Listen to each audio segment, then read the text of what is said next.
Yeah, as I was getting ready to come and meet you, I had to realize it's been 40 years since I met Milton. And what I think is important to for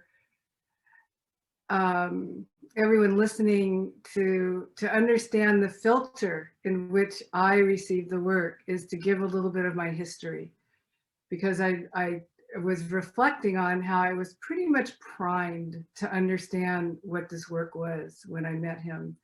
And what I mean by that is I grew up in the Bay Area, California, which meant going surfing in the afternoon. That's just what we did.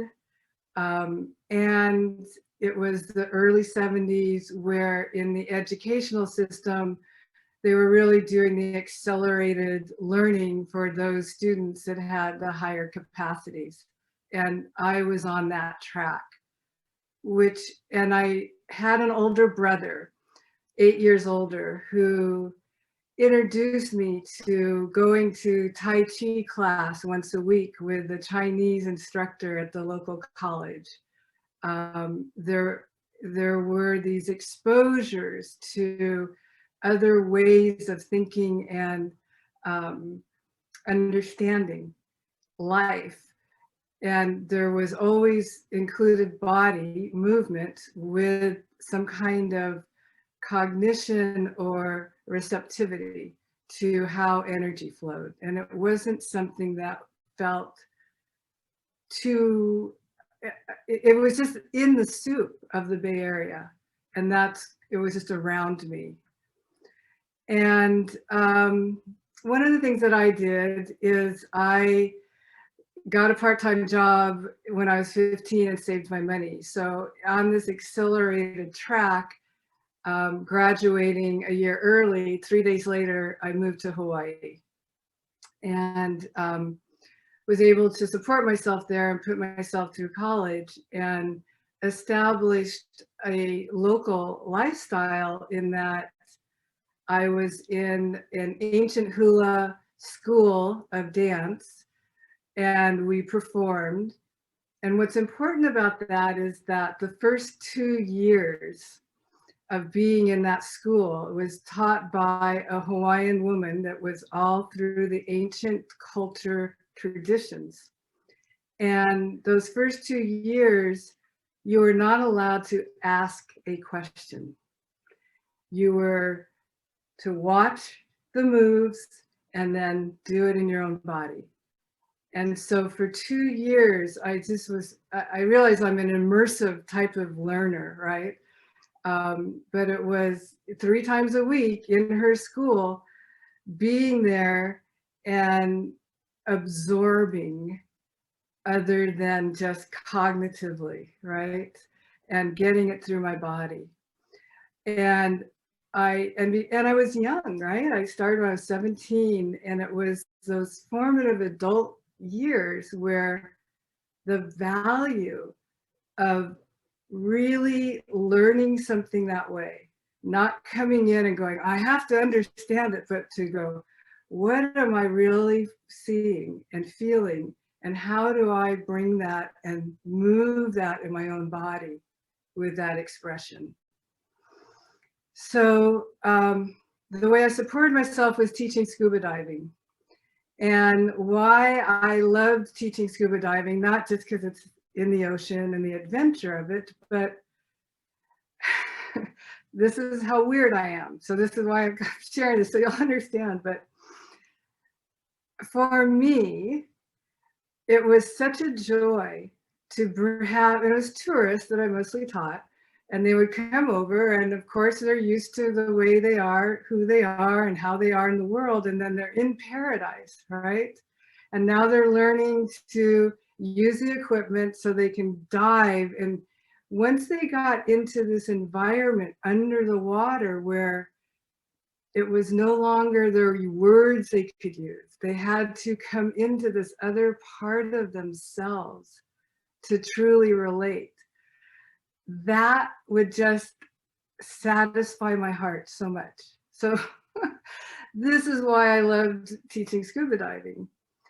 So in my 10 years of living there in Hawaii, I also became an ardent meditator, and I was actually very disciplined, in a very disciplined path that had me studying the ancient scriptures, which really gave me this grounded understanding. I mean, there's the ancient Hawaiian traditions that understood their spirituality in their practicality, and the ancient traditions explained, and this is from the East, but it explained, you know, energy bodies and super consciousness, and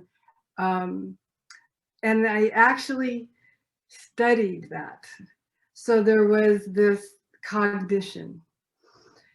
So here I am. It's after it was about in my end of my 5th year of teaching scuba diving, and I'm realizing that, you know, I'm still very young, but this is not a career that I'm going to want to sustain. And my brother, my brother who's 8 years older than I am, calls me up from Santa Cruz, California, and he says, "Sister, I just took this 3-day training. I don't even know what to tell you it is. I don't know how to tell you what it is, but the guy is right there. He's right there. You've got to go meet him." And he said, "All I can tell you is that it's like, I just feel like I'm moving all the time with this love pouring through me."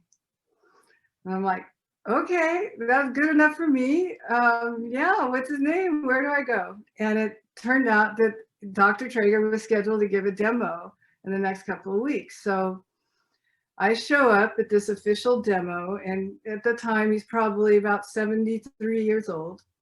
And it's a large, big boned man that's there as the client, who's scheduled for knee surgery. And he got on the table and he could see he's in a lot of pain. So I'm watching this 73-year-old kind of leprechaunish man kind of dance around the table, and I'm in the feeling. There's this movement, there's this wave of movement between what's happening with the client on the table and with this dance that Dr. Trager's doing. And I'm watching this, and I'm watching the person on the table, you know, just move out of where he started from, and more relaxed and open. And I think to myself, hey, that's what I like seeing in my scuba diving clients, but he doesn't need an ocean to make that happen. This is a little more convenient. And then the session ends, and here's a 73-year-old man, and he's like lit up. I mean, he's glowing. He looks like a 5-year-old, right? He's just like, and he's walking around with a guy, and the guy's walking with no pain at all, completely no issue in the knee. And then Dr. Trager looks at him with this glowing radiance and says, "I just learned from you." And that was it for me. I thought, okay, he's been doing this for over 50 years. He's still learning, and he gets this excited about it. It was like, I think I was just ready. And so I had that great fortune of getting to receive a few sessions from him there in Hawaii, taking my beginning training there. So it gave me that opportunity to, you know, to do my 30 bodies in 30 days in a community that was of meditators, and where this spiritual path really wasn't about bringing in the body, right? It's like, so I'm you know, integrating this. And it turns out that if I want to continue and actually do this, I have to go to California to get certified, to go through the whole credentialing. And it happens to be in the area where my parents still live. And so, okay, I'll move back to California, do that, and then come back to Hawaii. I moved back with that intention. I'm in the middle of getting the credentialing, and Dr. Trager and Emily decide that it's too much for them to go back and forth Hawaii, California, and decide to move to California. And so I think, well, then I'm going to stay. And so what I did is pretty much, I was kind of in a mission, and this is what my mission was. I felt that life was having me come back to the Bay Area to bring the aloha spirit to people in California. And in those 10 years that I'd been gone in the Bay Area, it went from the Valley of Heart's Delight, a valley of orchards, to Silicon Valley. And so now there are a lot of people that, from what I'm seeing, really need to know about how to have aloha spirit in them.